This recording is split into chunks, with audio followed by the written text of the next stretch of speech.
mja kujtu popujve në përgjithësi e çdo njeriu në veçanti dhuntit e shumta që Allahu na jep vazhdimisht. Edhe për këtu i do të me nisë komunikimin, domthonë. Edhe janë gjëra të rëndomta, po kemi nevojë na me ja përsërit vetvetes. Tash du me përmend vesh një fakt që na para 3 viteve e përjetuam, do thot, rëndësinë e kësaj dhuntie sa është e madhe. Puna e oksigjenit. Edhe frymarrja e lehtë edhe e lirë e njerëzve. Kjo është dhunti për Allahut. Kjo është dhunti për Allahut. Në 2 aspekte. E para, se oksigjeni është me bollok, elhamdulillah, pa kufizime, nuk blehet me para, është me bollok. Dhe e dyta, kemi mushkërit e shëndosha që mundemi me e përthith oksigjenin me kollajllëk, me lehtësinë më të madhe. A që e dipim në mund me në kaldu se qëfar nimeti është mi pas mushnit e shnosha. Kur do të bëhet ajri të na i ndotur edhe me lagështi, e shef a që e dipin që me frim si të dhonë shpirt, edhe thumë vetë elhamdulillah Allahut që mi ka dhonë mushnit e shnosha e unë nuk e vuj si e vun aj. Me po me sy. Edhe andaj na ka mësu pejgamberi sallallahu alaihi wasallam kur të shohim dikant të sprovuar me një smundje me thon çka? Kush e di?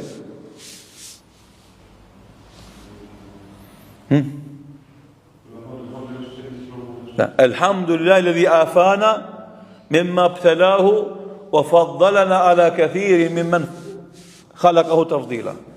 E falenderojmë Allahun i cili nuk na ka sprovu me atë që ka sprovu këtë, dhe në ka nderu, dhe në ka ngrit mbi shumë krijesa me nderimet mëdha. E thot pejgamberi sallallahu alaihi wasallam, kush e shef një njeri të sprovuar me një smundje, me një gjendje sprovës, dhe bën këtë dua, sigurisht Allahu ka me mbrojt nga ajo sprovë. Edhe andaj kur e shef një sprovuar, bën dua që Allahu më trujt e mos më sprovu me atë sprovë. Pse? Se dikujt Allahu ja çon një sprovë e ajo është sabërli, durimtar.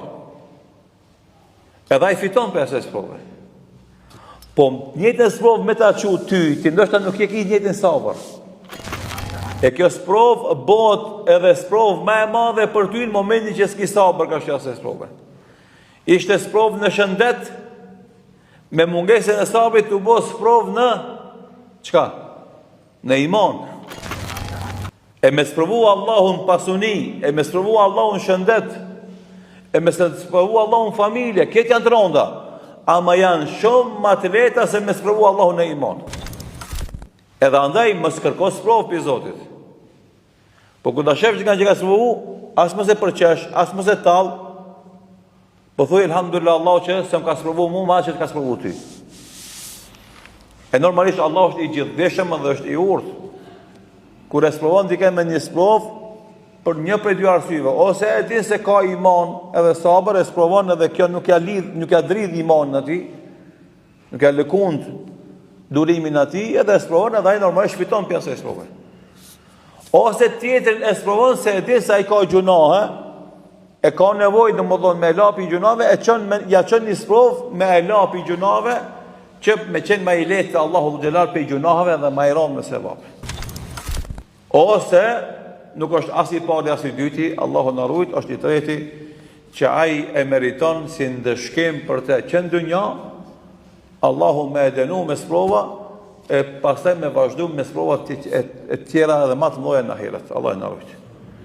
Inshallah nuk na sprovon asnjëherë me këtë lloj të 3 sprovave, po nuk na sprovon me sprova hiç.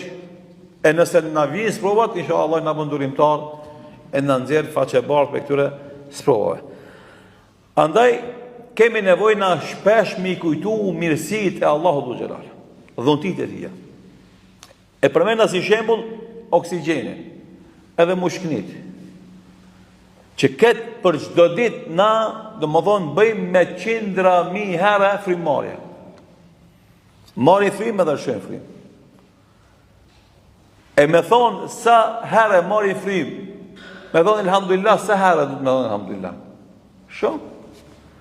A mrim ta me thonë aq herë elhamdulillah sa mori frim, s'mrim. E kuptoni tani se të mirat Allahut janë shumë ma shumë se falëndrimi jonë.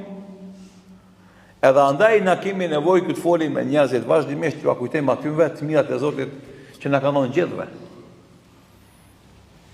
E shëndetin përgjithësi, ditët që kemi shëndetit janë shumë ma shumë se ditët që kemi na të smura. Edhe kur ti jesh i smund, kujtoj i ditë e shëndosha që ta kuptesh se këto ditë e smunda për ty janë ditë kufizume, ditë numërume, edhe nuk duhesh as pak më shqetësu, përkundazi duhesh edhe më tepër me falëndru Allahun, edhe me qenë mirënjohës ndaj tij, edhe me shtu adhurimin ndaj tij subhanahu wa taala.